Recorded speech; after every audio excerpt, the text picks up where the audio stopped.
Kung may magbibigay sa iyo ng 1,000,000, tatanggapin mo ba? Siyempre, nahiya pa kayo. Ang tanong, anong mararamdaman mo pag binigyan ka ng 1,000,000? Masaya, siyempre. Excited. Siguradong hindi mo alam kung anong gagawin mo. Maglulundag ka sa tuwa.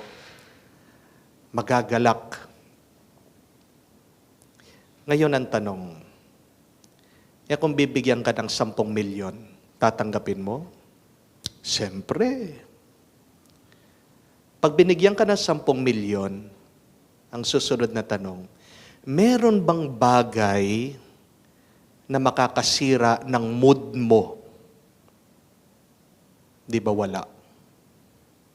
Meron ba silang masasabi sa iyo na mararamdaman mong malulungkot ka? Di ba wala?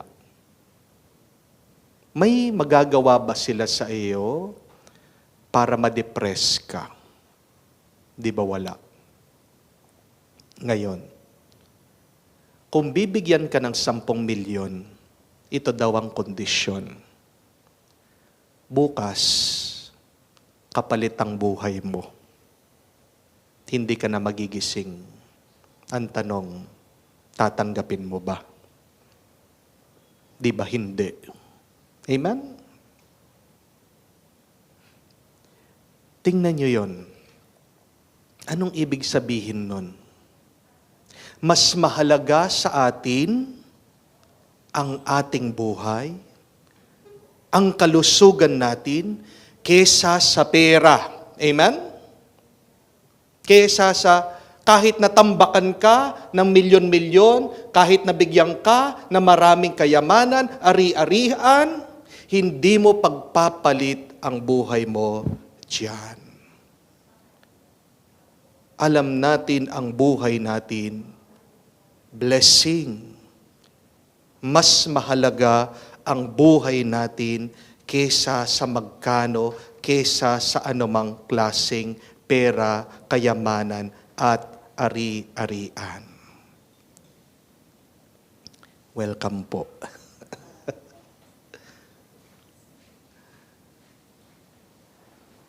Pero tignan niyo po ito.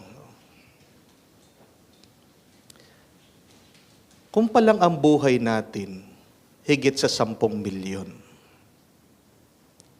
bakit bawat araw na pagising natin, hindi tayo excited? Bakit kung higit pala sa lahat ng kayamanan, ari-arian ng buhay natin, bawat gising natin hindi tayo masaya? Bakit napakarami sa inyo nadidepress? Bakit napakarami sa inyo nalulungkot? Bakit napakarami sa inyo nagrereklamo? Kala ko ba ang buhay higit sa 10,000,000? But why do we not feel so happy, joyful, and thankful every day for this life? Because we have forgotten that we have been blessed by God. May iba pa tayong hinahanap eh. Nakalimutan na natin that everything that we need has already been given to us. Amen? Bago ka maghanap ng iba, tignan mo muna kung ano yung binigay ng Diyos sa iyo. Dahil yung binigay ng Diyos sa iyo, sobra-sobra pa sa hinahanap mo. Amen? Why are you alive? Bakit buhay ka pa hanggang ngayon? Tandaan niyo po ito. Unawain niyo ito. You are only alive today because of God's love. You are alive today. You have woken up today, this morning, because of God's mercy. what sustains you, what strengthens you? These two. God's love and mercy. Ang pagmamahal ng Diyos, ang awa ng Diyos. At ang tanong, ano ba ang ibig sabihin ng pagmamahal? Ano bang ibig sabihin ng awa? What is the difference of love from mercy? And I want you to understand this and to remember this also. When you say love, you are given something yet that you do not deserve. Amen? Yun yung pagmamahal.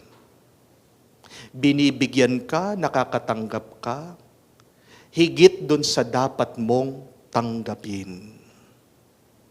Eh ano naman ang awa? What is mercy? Mercy is, you should have received something that you deserve, and yet you did not receive it. You should be punished for something, and yet you were not punished. Makakatanggap ka dapat dun sa nararapat sa iyo dahil ikaw ay nagkasala, ikaw ay nagkamali, ikaw ay nagkulang, pero hindi binigay sa iyo. Hindi mo tinanggap ito. Ang tawag doon, awa. And see, in this life, every day, we deserve more, we receive more than what we deserve. Amen? And every day, there are some things that we should receive, bad things that we should receive. And yet, we did not receive them. Dapat magkakasakit ka. Dapat mawawalan ka ng bahay. Dapat wala kang trabaho. Dapat wala kang pera. Pero meron ka. Di po ba? Yung bahay mo, higit pa dun sa iniisip mo. Yung pamilya mo, yung mga anak mo, nakatapos na lahat. Ngayon, magre-retire ka na. Meron ka ng ipon. Yes, there are some things that we want still in our life. May mga bagay na gusto pa natin sana na makuha, mapuno sa ating buhay. But please, before you look at them, before you try to find them, why not focus on the love and the mercy of God that you have already received in your life? At sana naman, kung nakatanggap ka, hindi lang yung magpasalamat ka sa Diyos. Dahil ang hinahanap ng Diyos, higit sa pasasalamat, ay yung ipakita mo naman ang pagmamahal at awa niya sa ibang tao. You pay it forward. Huwag mong ibalik sa Diyos yung tinanggap mo sa Kanya because kompleto na ang Diyos. Aanuhin ng Diyos yung binibigay mo sa Kanya. Ang nasa lang ng Diyos, sana kung nakatanggap ka, magbahagi ka naman sa iba. Yan yung hamon niya eh. Be merciful as your Father is merciful. Stop judging, stop condemning, forgive others. Anong ibig sabihin nun? Magmahal ka. Dahil ikaw palagi kang pinapatawad. Hindi ka kinokondenan. Hindi pa kinikitil ang buhay mo hanggang ngayon. No? Hindi ka hinuhusgahan ng Diyos hanggang ngayon. Hinahayaan ka niyang magpatuloy sa iyong buhay. Sana kung ano yung tinanggap natin, maibigay at maibahagi naman natin sa iba. Because remember, it is better to give than to receive. Amen? What we receive, we give. Because what you give, you shall also receive. Kung hindi mo kayang magmahal, kung nahihirapan kang maging maawain sa iba, at least, please be fair. At least, please be just. Kung hindi ka makakapagmahal, kung nahihirapan kang magbigay ng awa sa iba, basta't maging patas ka lang. Amen? Sana sa lahat ng ginagawa mo, makatarungan naman. Kasi gusto mo mat hindi, babalik at babalik sa iyo kung ano ang ginagawa mo, pinapakita mo, at sinasabi mo sa ibang tao.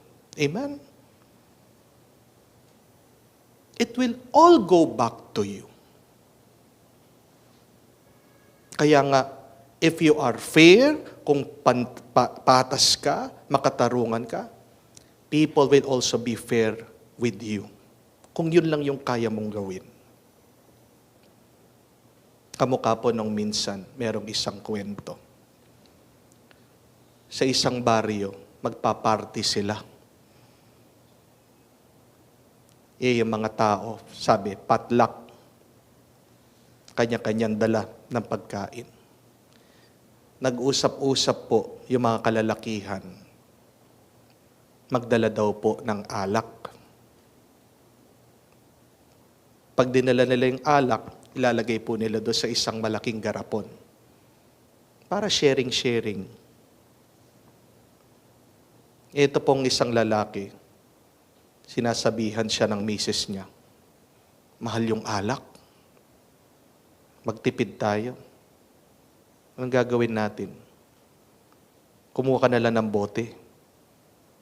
Tapos lagyan mo na lang ng tubig. Hindi naman siguro makakalata.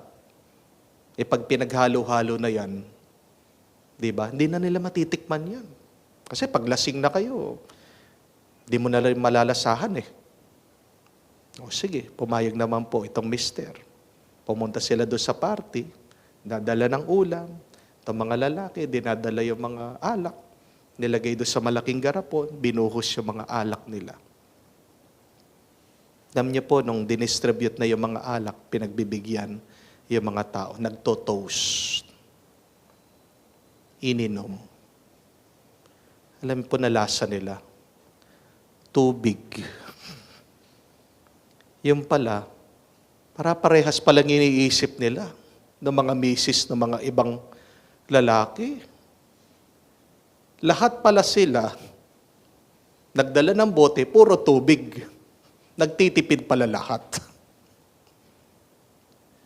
See, what you give, you shall receive. Babalik at babalik sa iyo kung ano yung ibibigay mo. Babalik at babalik sa iyo kung anong pinapakita mo.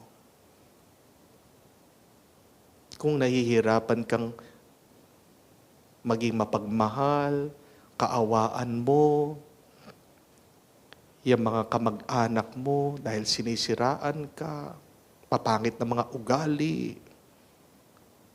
Just be fair. Maging patas ka lang sa kanila. Kung naiinis ka sa mga katrabaho mo,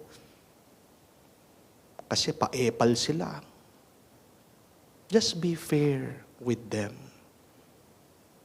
Kahit na sa business nyo, mayroong mga nanggugulang sa inyo, yung mga empleyado mo, di nagtatrabaho ng mabuti, wag mo sasaktan. Wag mong ipapahiya. Just be fair with them. Because when you are just, God blesses you. Pinagpapala ng Diyos yung mga patas sa kanilang kapwa. Yung pantay ang kanilang trato sa kanilang mga kapwa. But here is a much more good news. God blesses more those who are loving and merciful. That is why, please, be more loving and be more merciful if you want God to bless you more. Why should you be loving and merciful?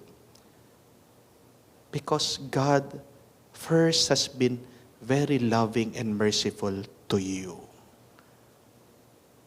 What is the proof of that love and mercy? You have it.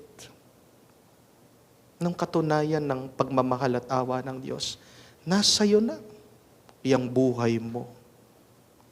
Higit yan sa 10 milyon. At sana naman, mabuhay ka, nararamdaman mo na jackpot ang buhay mo. Maging masaya ka, maging excited ka, at magpasalamat ka araw-araw. Dahil pinupuno ka palagi ng Diyos ng kanyang pagmamahal, ng kanyang awa. Amen.